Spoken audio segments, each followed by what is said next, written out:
저희 때도 실습 환경이나 네. 이런 데 교수님들이 관심이 없으셨던 것 같은데 이게 크게 네. 변한 것이 없구나 그런 생각도 들고, 실습할 때 생각해보면은 가서 뭘 배운다기보다는 네. 이제 선생님들한테 피해가 가지 않도록 이제 눈치껏 네네. 잘 시간을 보내다 오는 것이 다였던 것 같은데, 그러면은 평소 실습할 때는 혹시 어떤 환경에서 일을 하시는지, 어떤 네네네. 것들을 주로 하셨는지 설명해 줄 수 있을까요? 이제 학생 간호사가 실습에서 많이 하는 것이 일단 바이탈 체크라고 하는 활력 징후, 당뇨 체크라든지 환자 관찰, 간호사 업무 관찰, 검체 이송, 실습에 필요한 컨퍼런스 준비, 청소, 잡일, 별의 별일 등이 있습니다. 근데 제가 실습을 하면서 가장 많이 기억에 남았던 것은 역시 바이탈과 청소 아닐까 싶네요. 그만큼, 네네네. 네, 그만큼 간호대학별로 임상 실습 환경이 천차만별이다. 그 중에서도 실습병원 거의 대부분 교육 전담 간호사가 존재하지 않다라는 말씀을 드리고 싶어요. 이렇게 얘기하면은 꼭, 아니, 신규 간호사들한테도 교육 전담 간호사가 배치가 안 되는데, 어떻게 실습 학생들까지 전담 간호사를 배치하느냐라고 말씀을 하시는데요. 중요하게 아셔야 될 게 있습니다. 현장에서 이루어지는 임상 실습은 무상 노동을 제공하기 위해서 가는 것이 아니라 분명하고 엄정한 학교의 수업 과정이고, 그리고 꼭 의무적으로 그 실습을 해야만 간호사가 될 수 있잖아요. 그렇죠. 결국에는 수업의 일환이라는 것을 아주 명확히 생각을 하셔야 된다는 겁니다.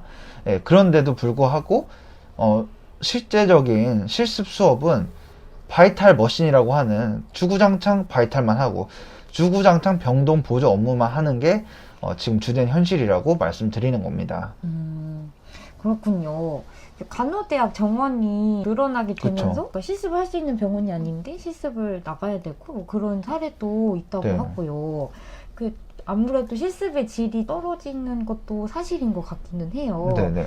또 나름 괜찮은 대학병원으로 실습을 갔다고 해도 임상 자체가 워낙 바쁘다 보니까 사실은 간호사가 간호사를 교육하기도 어려운 상황인데 그러니까요. 학생까지 교육을 한다는 거는 사실 환경이 일단 조성이 네네. 안 되어 있는 것 같고, 실습 시간은 1000시간이나 꼭 채우라고 채워야 하고 되니까요. 네. 학생 간호사는 그냥 꺼다 놓은 보릿자루 마냥 네네네. 그냥 그렇게 시간을 때우게 되고, 그래서 그 어려움을 또 교수님한테 이야기하면 교수님은 너희의 적극적인 태도가 좀 적극적으로 나서서 배워보려고 해봐라, 약간 이런 식의 말들만 하시니까. 그렇죠. 네, 그거 결국 계속 반복되는 일이잖아요. 쳇바퀴 돌듯 그렇게 네. 되는 것 같습니다.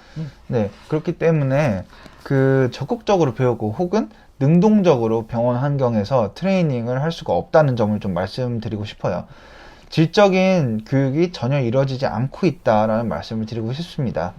지금 이런 감염병 사태에 안전 매뉴얼이 지켜지고, 그리고 원칙적이고, 그리고 제대로 된 고품질 실습이 균형 잡혀 있다는 것을 전제로 가정을 한번 해볼게요. 그렇게 이제 가정이 된다면은 메르스나 코로나 시대에 임상을 학생 간호사가 경험할 수 있다는 것, 그것은 사실 의료인으로서 대단히 경험적인 사건이거든요. 그런데 현재는 상황이 전혀 그렇지 않다라는 거죠. 지금 실습을 강행하면 학생들을 아는 거예요. 병원에서 어떻게 취급받겠다. 뻔히 다 그림이 그려지는 상황인 거다, 이거죠. 그렇네요. 또 아무리 학부 때 공부를 진짜 열심히 하고 잘했다고 해도, 그러니까 저는 뭐 공부를 잘하지 않았지만 병원에 가서 완전 네네. 다른 새로 배우는 느낌이었거든요. 그쵸. 그러니까 학생 선생님들도 이제 이론으로만 배우던 걸 이제 그러니까 임상에 적용해 볼 수 있는 것이 실습이라는 건데, 네. 사실 처음 해보는 거고 잘 하기도 어렵고, 그렇죠. 실습 학생이 뭘 할 수 있는 역할이 사실은 거의 없죠. 거의 없잖아요. 네. 이제 학생들이 뭘 하려고 해도 이렇게 배운 거는 그 기본 간호학, 그런 통인 간호학 이런 밖에 없으니까 네. 그 사이의 간극을 학교에서 메워주거나 뭐 그러니까요. 보충해주거나 교육이 더 들어가야 되는 그런 부분인데 오히려 그냥 이 학생들한테 뭐 위험 부담 지게 하고 실습 환경도 그러니까요. 조성을 안 해주고 그런 식으로 오히려 부담을 그렇죠. 떠넘기는 부담 느낌? 전가도 하고. 그러니까 학교가 그 교육기관인데 그럴 네. 수가 있나 싶기도 하고 1000시간이 의무잖아요. 간호학과들은 전국에 있는 간호학과들 같은 조건인데 양적 실습 이제 더 이상 따지면 안 된다라고 첫 번째로 말씀드리고 싶어요. 교수님들이 너무 심각하게 행정 편의적으로 생각하는 양상이 있어요. 그렇기 때문에 이제는 질적 실습에 집중을 해야 된다라는 말씀을 드리고 싶습니다. 그리고 두 번째로는 간호 조직 전체가 너무 심각할 정도로 수직적이에요. 너무 수직적인데 그 문화가 그대로 교수와 학부생에게도 전가가 됩니다. 그렇기 때문에 교수 학부생 관계가 전혀 정상적이지가 않아요. 그렇기 때문에 분명히 이것도 바뀌어야 된다라고 꼭 말씀드리고 싶습니다. 네, 너무 공감이 갔고 네. 이 이야기를 듣다 보니까 이제 막 실습했을 때 막 그런 그러니까요. 경험들 막 그냥 분노했던 경험들이 막 떠오르는데 이게 벌써 마무리를 해야 되는 시간이 왔어요.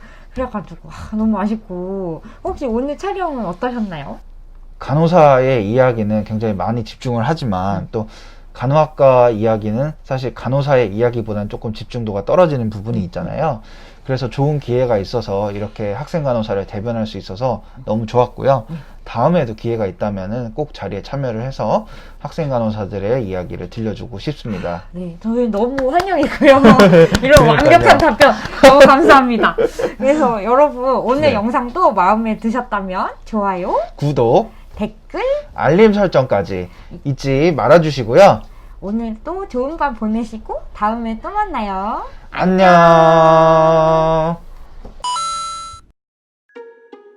너무 완벽해. 괜찮았나요? 네. 네네. 너무 잘 민폐네요. 네, 아주 이 정신학 그 영상에서 보셨나요? 이게 오프닝부터 핵 지랄을 떨어야 되거든요. 이걸 제일 힘들어하세요. 이걸 연습해야 됩니다. 조금 내 기분이 여기에 있다 하면 이제 살짝 위로 끌어올려서 술을 좀 드시고. 장갑 때는 간호사들의 밤을 책임질 잘하시네요.